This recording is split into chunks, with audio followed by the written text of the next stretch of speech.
Assalamualaikum warahmatullahi wabarakatuh. Halo, saya Firosya Sulsaulia, mahasiswa jurusan Pendidikan Bahasa Inggris UIN Wali Songo Semarang.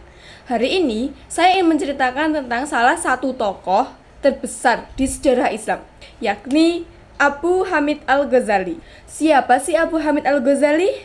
Di tengah gemerlap peradaban Islam yang berkembang pesat pada abad ke-11, lahirlah seorang tokoh yang akan mengubah wajah pemikiran Islam selamanya. Dialah Abu Hamid Al-Ghazali, seorang filsuf, teolog, dan sufi yang dikenal sebagai Hujatul Islam atau bukti Islam. Al-Ghazali lahir pada tahun 450 Hijriah atau 1058 M di Tus, atau sekarang namanya itu Iran, di Khurasan, Persia. Sejak kecil, ia menunjukkan kecerdasan luar biasa dan ketertarikan yang mendalam terhadap ilmu pengetahuan. Ia belajar di berbagai madrasah, menguasai ilmu fikih, teologi, dan filsafat. Namun, perjalanan intelektualnya tidak selalu mulus. Al-Ghazali merasa gelisah dengan pemikiran filsafat yang berkembang saat itu, yang seringkali bertentangan dengan ajaran Islam. Dalam karyanya yang terkenal, Tahafut al-Falsifah, ia mengkritik para filsuf seperti Al-Farabi dan Ibnu Sina, menegaskan bahwa akal dan wahyu harus berjalan beriringan. Setelah mengalami krisis spiritual, Al-Ghazali memutuskan untuk meninggalkan kehidupan akademis dan mencari makna yang lebih dalam. Ia menghabiskan waktu di berbagai tempat, termasuk di sebuah masjid kecil di Damaskus, di mana ia mendalami tasawuf dan spiritual.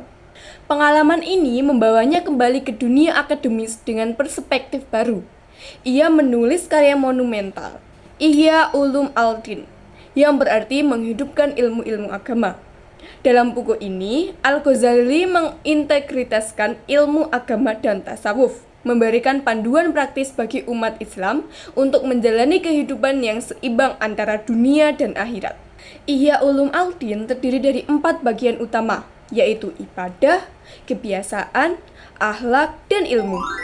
Karya ini menjadi rujukan penting bagi para ulama dan pencari kebenaran di seluruh dunia Islam. Al-Ghazali mengajarkan bahwa ilmu tidak hanya untuk dipelajari, tetapi juga untuk diamalkan dalam kehidupan sehari-hari. Selain Ihya Ulum al-Din, Al-Ghazali juga menulis Kimia As-Sa'adah yang membahas tentang kimia kebahagiaan dan Maqasid al-Falasifah yang menjelaskan tujuan filsafat. Karya-karyanya tidak hanya berfokus pada aspek teologis, tetapi juga memberikan panduan moral dan etika bagi umat Islam. Al-Ghazali meninggal pada tahun 505 Hijriah atau 1111 Masehi, tetapi warisannya terus hidup. Pemikirannya telah mempengaruhi banyak tokoh besar dalam sejarah Islam dan karyanya masih dipelajari hingga saat ini. Abu Hamid Al-Ghazali bukan hanya seorang cendekiawan, tetapi juga seorang spiritualis yang mengajarkan pentingnya keseimbangan antara ilmu dan iman. Ia mengingatkan kita bahwa pencarian kebenaran adalah perjalanan seumur hidup, dan bahwa setiap individu memiliki tanggung jawab untuk menghidupkan ilmu dalam kehidupan sehari-hari. Seperti yang pernah ia katakan, ilmu adalah cahaya yang menerangi jalan kehidupan. Mari kita teruskan warisan ini dan menjadikan ilmu sebagai panduan dalam setiap langkah kita. Nah teman-teman, kesimpulan dari cerita ini menyoroti pentingnya warisan Abu Hamid Al-Ghazali sebagai cendekiawan dan spiritualis. Ia mengajarkan bahwa ilmu dan iman harus berjalan beriringan, serta tekanan perlunya mengamalkan pengetahuan dalam kehidupan sehari-hari.